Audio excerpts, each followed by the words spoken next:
First things first, whether you join us in your slippers after a big day's work or in your work attire in the middle of a lunch break, I want to thank you for joining us, and I feel so privileged to be part of the Canadian Human Connection Conference.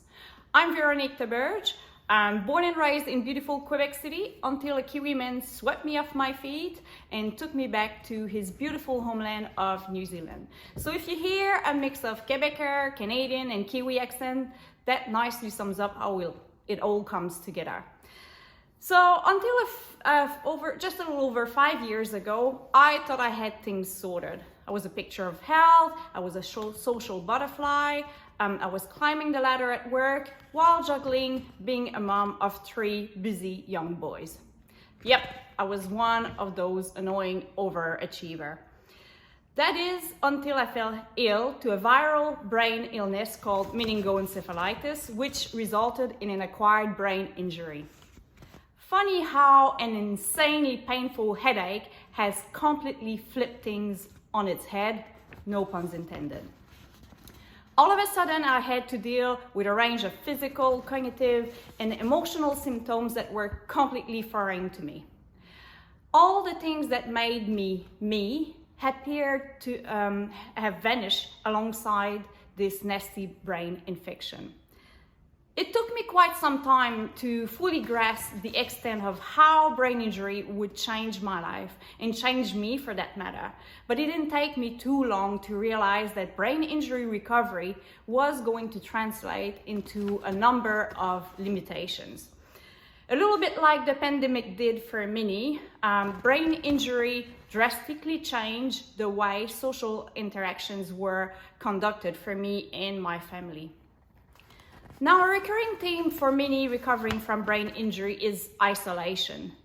Isolation can be a coping mechanism that survivors use to better manage their symptoms, but it can also be experienced as a result of seeing friends, colleagues, and family move on with their life, where we feel like we are desperately stuck in the mud. During the first few years of my recovery, I felt greatly misunderstood and isolated. Brain injury is a weird thing. From the outside, I looked okay. I was also told by the specialist that I was okay. But given the brain damage that had occurred, I was far from being okay. I wasn't aware of how I could connect with people going through a similar experience either. And to be fair, there wasn't much on offer at the time. So where the pandemic closed some doors, it also opened new ones for the brain injury community. I can honestly say that the pandemic, alongside the rise of social media, has had an important role to play in busting some of those doors wide open. Soon after the world went into lockdown, I remember having a range of mixed emotions when people would mention how hard isolation was on them. After all, isolation had been my modus operandi for over 2 years already. Yet, in a matter of a few months, I saw the whole world change and embrace new technology in a wide range of situations, making certain aspects of my new life more accessible. For example, friends would organize online catch-ups, which were much easier than meeting in a busy restaurants for me. Due to the brain injury, I had driving limitation. However, with lockdown, I no longer had to worry about how I'd get myself places.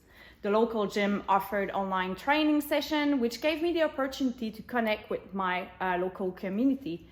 Support groups were popping up online and on social media, and so much more. I remember thinking, this is either going to be the start of something great, or people will fall back into their old habits once normality sets in again. A few years on, it feels as though the change initiated have been so strong that it's here to stay, or at least be socially accepted option now. Social media has offered a platform for people of all backgrounds to share their story. As it is the case for mental health, many people recovering from brain injury feel uncomfortable talking about the challenges that they are going through for fear of being judged. In seeing more brain injury survivors come forward and share their personal stories, it's given others confidence to do the same. I've seen people relate to my personal challenges, and for once, I didn't feel so alone anymore. By sharing the good, the bad, and the ugly online, awareness is raised within and outside the brain injury community, breaking down the isolation barriers that are experienced by so many. My personal observation has been that social media contributed to lessening that feeling of isolation, but it's also allowed for human connection regardless of where you are located in the world. Borders and time difference don't matter so much when you find comfort and understanding. Social media is used to share knowledge, to share recovery tips, to connect with people who have lived the experience and who share similar ups and downs. It's also allowed for precious collaborations to take place between organizations, health professionals, and survivors. In doing so, we slowly close the knowledge gap, and the whole brain injury community benefits from the changes implemented to maximize brain injury recovery. There are many options to pick from too. Whether you use video, podcasts, photos, daily capsules, blogs, Zoom meetings, or a combination of all of the above, brain injury survivors are being seen and heard, slowly lifting this feeling of isolation and allowing for meaningful connections to take place. Love them or hate them, I can honestly say that I have made lifelong friends through social media, and that some of the knowledge shared on these platforms has really been beneficial to my ongoing recovery. Perspective is everything, right?